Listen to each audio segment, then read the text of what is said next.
If you've ever opened a door at the exact wrong second scene, something you can never unsee and realized in one heartbeat that your entire family dynamic just tilted on its axis, subscribe right now and comment.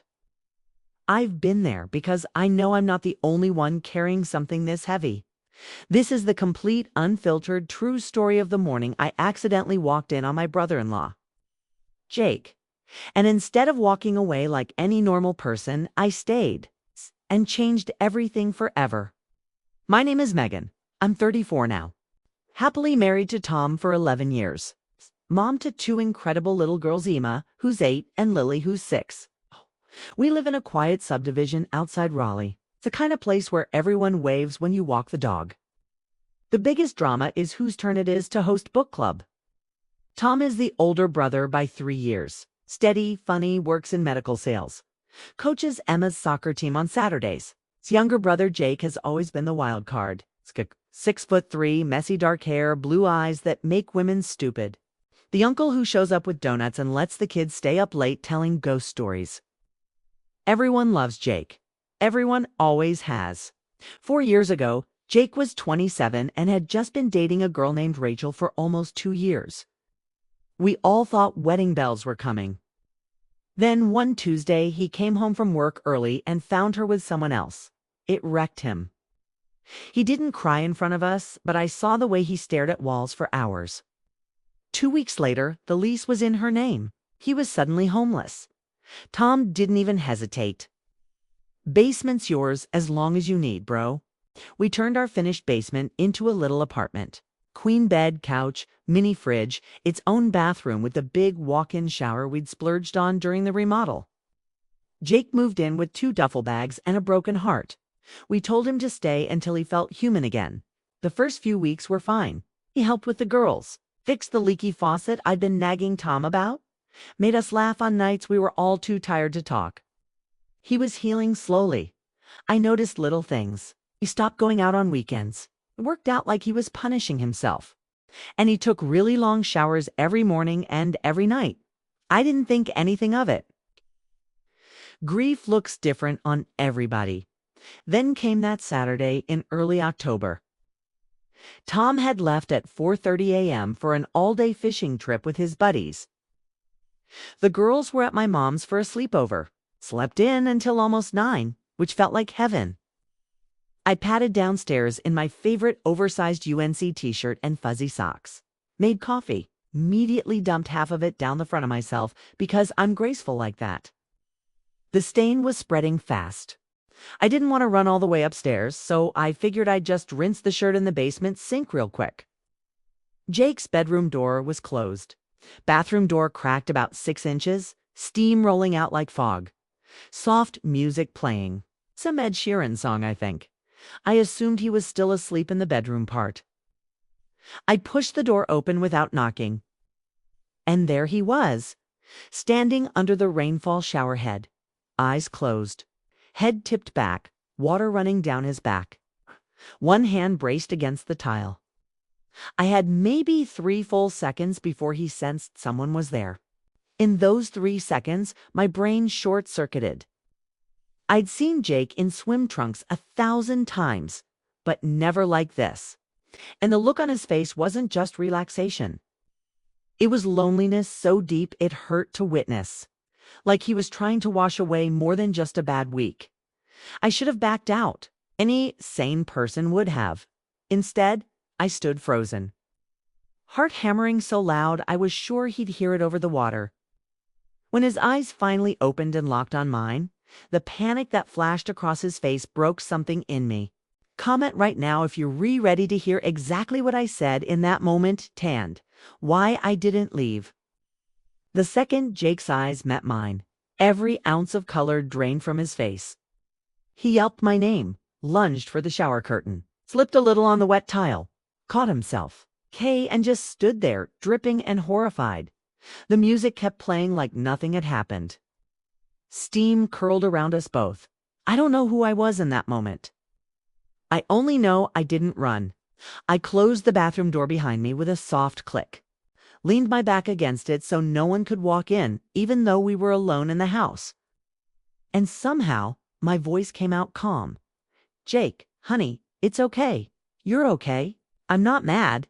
He kept stammering apologies, face crimson, trying to twist the curtain around himself. He said he thought he locked the door, that he'd move out that day, that he was so sorry over and over like a broken record.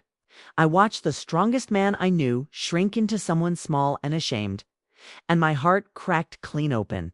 I took one step closer, then another, until I was standing right at the edge of the shower. Water sprayed tiny mist onto my t-shirt. I looked him straight in the eyes and said words I still hear in my head on loop. "You don't have to be embarrassed with me. You've been carrying so much." He just stared, mouth open, water streaming down his face. I asked again, softer, "Do you want to talk? Really talk? Not about nothing, about everything." Question hung in the steam like smoke. He didn't say yes. He didn't say no. He just let go of the curtain and let his arms fall to his sides. That was answer enough. I stepped forward, still fully dressed, and just sat on the edge of the tub, close enough to be present, far enough to respect the boundary. And we talked, really talked. For the first time in months, he told me about Rachel, not just the cheating, but the years of feeling invisible before it. About how he'd been walking around feeling like background noise in his own life. About the nights he couldn't sleep because his brain wouldn't stop replaying every failure, every missed sign, every moment he wished he could take back. I listened. I didn't try to fix it. I just let him spill. At some point, he started crying. Not loud sobs, quiet tears mixing with the shower water. And I reached out and put my hand on his shoulder. Just a touch, just to say, "I'm here, not leaving." He leaned into it just slightly, just enough. When he finally ran out of words, his whole body sagged with relief, like someone had lifted 1,000 pounds off his shoulders. I grabbed the fluffy gray towel from the rack, handed it to him, and pulled him into a hug, right there, wet arms, soaked shirt, everything.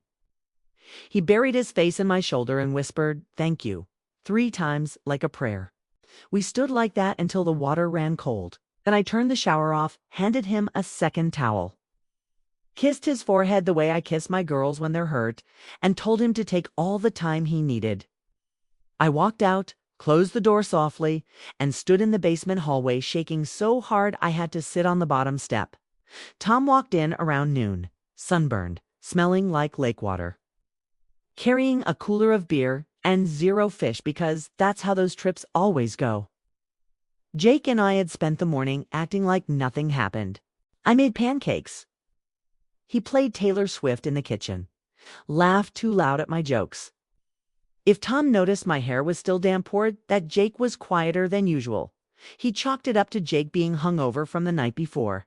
The rest of the weekend was normal on the surface. We grilled burgers, watched football. The girls came home Sunday night full of grandma cookies.